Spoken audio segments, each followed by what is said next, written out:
नमस्कार दोस्तों, मेरे YouTube चैनल में आपका बहुत बहुत स्वागत है। आज के इस वीडियो में हम आपको फाल्गुन माह के कृष्ण पक्ष की गणेश चतुर्थी व्रत की कथा सुना रहे हैं। इस कथा में विष्णु शर्मा नामक ब्राह्मण की कथा का वर्णन किया गया है। तो आइए सुनते हैं गणेश चतुर्थी व्रत कथा। पार्वती जी पूछती हैं कि हे गजानन, फाल्गुन कृष्ण चतुर्थी को गणेश जी की पूजा कैसे करनी चाहिए, इस महीने में किस नाम से पूजन होता है और आहार में क्या क्या ग्रहण करना चाहिए। तब गणेश जी ने कहा कि हे माता, फाल्गुन माह की चतुर्थी को हैराम्ब नाम से गणेश जी की पूजा करनी चाहिए।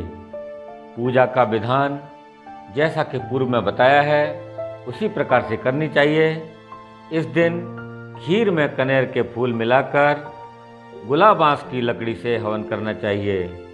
विद्वानों का मत है कि आहार में घी और चीनी अवश्य लेना चाहिए। इससे संबंधित एक पूर्वकालिका इतिहास सुनाता हूँ। युधिष्ठिर के प्रश्न के उत्तर में जैसा श्री कृष्ण जी ने कहा था उसे मैं सुनाता हूँ। श्री कृष्ण जी ने कहा कि प्राचीन काल में युवनाश्व नामक एक राजा हुए। वे धर्मात्मा, उदार, दाता, देवताओं एवं ब्राह्मणों के पूजक थे। उस राजा के राज्य में विष्णु शर्मा नाम का एक तपस्वी ब्राह्मण रहता था। वे वेद वेत्ता एवं धर्म शास्त्रज्ञ थे। उनके 7 पुत्र हुए जो सभी धन धान्य से समृद्ध थे, परंतु पारस्परिक कलह के कारण सब अलग अलग होकर रहने लगे। विष्णु शर्मा प्रत्येक पुत्र के घर क्रमशः एक एक दिन भोजन किया करते थे। बहुत दिन बीतने के बाद वे बूढ़े होकर कमजोर हो गए थे। वृद्धता के कारण उनकी सभी बहुएं उनका अनादर करने लगी थीं। वे तिरस्कृत होकर रोते रहते थे। एक समय की बात है कि विष्णु शर्मा गणेश चतुर्थी व्रत रहकर अपनी बड़ी पुत्रवधू के घर गए। उस ब्राह्मण ने कहा, हे बहुरानी, आज गणेश जी का व्रत है, तुम पूजन की सामग्री जुटा दो। गणेश जी प्रसन्न होकर प्रचुर धन देंगे।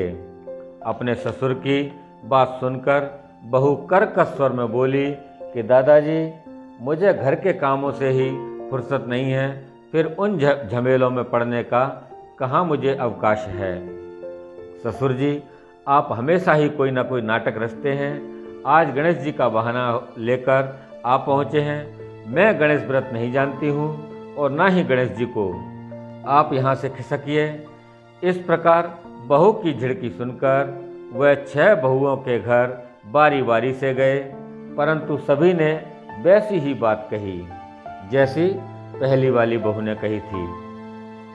सभी जगहों से अपमानित होकर वह कृशकसाय ब्राह्मण बहुत ही दुखी हुआ। इसके बाद वह छोटी बहू के घर जाकर बैठ गया। छोटी बहू बहुत ही धनहीन थी। वह संकोच में पड़कर कहने लगी, अरे बहुरानी, अब मैं कहाँ जाऊँ? 6 बहुओं ने फटकार दिया। तुम्हारे यहाँ तो व्रत सामग्री एकत्रित करने का कोई संसाधन ही नहीं दिख रहा है। मैं स्वयं बहुत ही वृद्ध हूँ। हे कल्याणी बहू, मैं बार बार सोचता हूँ कि इस व्रत में सिद्धि मिलेगी और सभी कष्टों का अंत होगा। अपने ससुर की बात सुनकर छोटी बहू कहने लगी, हे दादाजी, आप इतने दुखी क्यों हो रहे हो? आप अपनी इच्छा के अनुसार व्रत कीजिए। मैं भी आपके साथ संकटनाशक व्रत को करूँगी। इससे हमारे दुखों का निवारण होगा। इतना कहकर छोटी बहू घर के बाहर जाकर भिक्षा मांग लाई। अपने और ससुर के लिए अलग अलग उसने लड्डू बनाए। चंदन, फूल, धूप, अक्षत, फल, दीप, नैवेद्य और तांबूल की व्यवस्था करके उसने अपने ससुर से अलग श्री गणेश जी का पूजन किया। पूजन के बाद उसने ससुर को सम्मान पूर्वक भोजन कराया। भोजन के अभाव में स्वयं कुछ भी न खाकर निराहार रही। हे देवी, अर्धरात्रि के बाद इसके ससुर विष्णु शर्मा को उल्टी और दस्त होने लगे, जिससे उसके दोनों पैरों पर छींटे पड़ गए। उसने ससुर के पैर धुलाकर शरीर पोंछा। वह शोक करने लगी कि मुझ हतभागिनी के कारण आपकी ऐसी दशा क्यों हुई। हे दादाजी, रात को अब मैं कहाँ जाऊँ? मुझे आप कोई उपाय बतलाइए। रात भर विलाप करते रहने के कारण अनजाने में उसका जागरण भी हो गया। और फिर सुबह हुई। छोटी बहू क्या देखती है कि उसके घर में हीरा मोती और मणियों का ढेर पड़ा है, जिससे उसका घर प्रकाशित हो रहा है। अब उसके ससुर का क्या दस्त भी बंद हो चुका था। आश्चर्य में पड़कर वह अपने ससुर से पूछने लगी कि क्या बात है, यह संपत्ति किसकी है? अरे, इतना मणि मूंगा आदि मेरे घर कहाँ से आ गए? हे दादाजी, क्या कोई हम लोगों को चोरी में फंसाने के उद्देश्य से तो घर में नहीं डाल गया? पतोहू की बात सुनकर ब्राह्मण कहने लगा कि कल्याणी, यह सब तुम्हारी श्रद्धा का फल है। तुम्हारी भक्ति से गणेश जी तुम पर प्रसन्न हो गए हैं। इस व्रत के प्रभाव से ही गणेश जी ने तुम्हें इतनी धन संपत्ति दी है। बहू कहने लगी, हे दादाजी, आप धन्य हैं। आपकी कृपा से ही गणेश जी प्रसन्न हुए हैं। मेरी दरिद्रता दूर हुई, घर में अतुल संपत्ति आई और आपकी कृपा से ही मैं धन्य हुई। इस प्रकार वह ससुर से बार बार कहने लगी। अब छोटी बहू के घर में अपार संपत्ति देखकर अन्य सभी बहुओं के क्रोध की सीमा नहीं रही। उन्होंने कहा कि बूढ़े ने उसे अपनी संपूर्ण संचित धन को दे दिया। बंधुओं के पारस्परिक कलह को देखकर विष्णु शर्मा डर कर कहने लगे कि इसमें मेरा कोई दोष नहीं है। केवल इस व्रत के प्रभाव से गणेश जी ने प्रसन्न होकर छोटी बहू को कुबेर जैसी धन संपत्ति प्रदान की है। हे बहुओं, मैंने पहले तुम्हारे घर जाकर व्रतानुष्ठान का अनुरोध किया था, परंतु तुम लोगों ने मुझे दुत्कार दिया। छोटी बहू ने भिक्षा मांगकर पूजन सामग्री इकट्ठी की। इसके करने से गणेश जी ने प्रसन्न होकर अपार संपत्ति प्रदान की है। गणेश जी कहते हैं कि हे गिरिजा कुमारी, उस ब्राह्मण के 6 पुत्र दरिद्र, रोगी और दुखी हो गए। केवल छोटा पुत्र ही इंद्र के समान भाग्यशाली बन बैठा।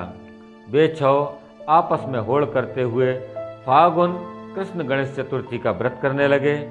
इस व्रत के करने से वह सब भी क्रमशः धनवान बनते गए। इस प्रकार दूसरे लोग भी जो इस व्रत को करेंगे, उनका घर भी धन धान्य से भरा पूरा रहेगा। श्री कृष्ण जी कहते हैं कि हे पुरुषोत्तम युधिष्ठिर, गणेश चतुर्थी के व्रत के प्रभाव से राज्य की कामना करने वाले को राज्य की प्राप्ति होती है। इसलिए हे राजन, आप भी इस व्रत को शीघ्र ही कीजिए। फलस्वरूप आप कष्टों से छूटकर राज्य का सुख भोग करने लगेंगे। श्री कृष्ण जी के मुख से इस कथा को सुनकर युधिष्ठिर बहुत प्रसन्न हुए और व्रत करके गणेश जी की कृपा से अखंड राज्य के अधिकारी हुए। बोलिए श्री गणेश जी महाराज की जय। बोलिए श्री गजानन महाराज की जय। तो दोस्तों, यह थी फाल्गुन माह के गणेश चतुर्थी व्रत की कथा। आपको कैसी लगी हमारी यह कथा? आप हमें कमेंट बॉक्स में जाकर अवश्य लिखें। साथ ही आप हमारे इस वीडियो को लाइक करें, शेयर करें और हमारे इस चैनल को सब्सक्राइब अवश्य करें। धन्यवाद। जय श्री कृष्ण।